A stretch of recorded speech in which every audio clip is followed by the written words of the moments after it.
only significant thing I own outside of Tesla is my SpaceX stock that you know helped create both companies. So, but apart from that, I do own Bitcoin, and Tesla owns Bitcoin, SpaceX owns Bitcoin, and I do personally own a bit of Ethereum and Dogecoin, of course. So. Okay, great. Thank you. And we'll get into some of those issues in more depth as well. Jack, how about you? What shaped your views of Bitcoin? The network and the community. It's deeply principled. It's weird as hell. It's always evolving, and it just reminded me of the internet when I was a kid. And I encountered alt cypherpunks when I was fairly young, and this was a topic of discussion for years. I didn't touch it until 2008 when we started Square. Elon and teams at X and PayPal inspired a lot of what we were trying to do, trying to bring in more to a physical world. But we encountered this crazy predatory system that was slow, that was obtuse. And I think, one of the things that we tried to do, which X and PayPal also tried to do, is build an abstraction layer around this complication and around this predatory nature that the financial industry can tend to be, and make it work for people. But when I saw Bitcoin in 2009, you see a chance to replace the whole foundation. And everything that Elon was talking about in terms of ACH and the credit card networks were built with very different agendas in a very different time frame. And it's crazy that they still exist, and they have scaled, but they just are not relevant to today, and they're certainly not relevant to the future, especially when you consider the entire world and countries like Nigeria or Ghana or India, and its interconnection with countries like the United States and Canada and all over Europe.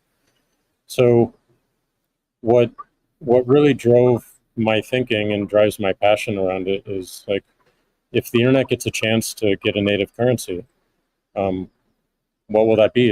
And to me, it's Bitcoin, because of those principles, because of that creation story, because of its resilience, because of the number of tests it's been.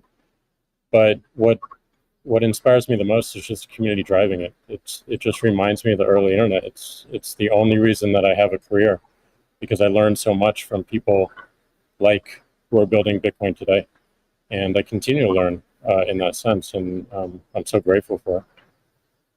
So that's a good segue into the next question I'd like to ask you, Jack. Is you said before that Bitcoin changes everything. Can you speak more to that? Well, I just think that a lot of what we experience in life, when you really get down to the foundation, a lot of our monetary policies, a lot of our monetary systems cause so much distraction and so much cost. And when you get to a system where you have the potential for people to truly own it, they can verify it themselves. You don't have to have trust going in. You don't have to trust it at all. You can verify it through source code or whatever your appetite is, and that any particular person can help drive the future of it. And at the same time, it's not controlled by any state. It's not controlled by any bank. It's not controlled by any corporation. And these three parties of people who participate in the network, people who mine, and also the developers, constantly debating the correct roadmap and the way forward, is a beautiful thing. And I don't know of many other consensus-based models that have existed at that scale for this long with this amount of success. And we're still fairly early. So when, I met a woman in Ethiopia 2 years ago, and she was trying to create the lift for Ethiopia. Elon, I think I reached out to you at that time as well, because she really wanted some Teslas.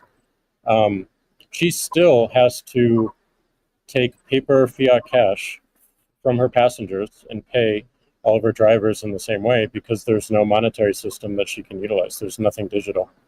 And Africa as a continent is hugely interconnected from a monetary standpoint, but also hugely taxed in that same way.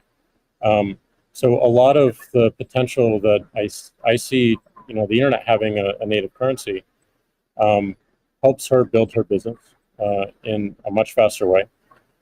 And also, if you consider something like Bitcoin existing before YouTube, before Twitter, before Facebook,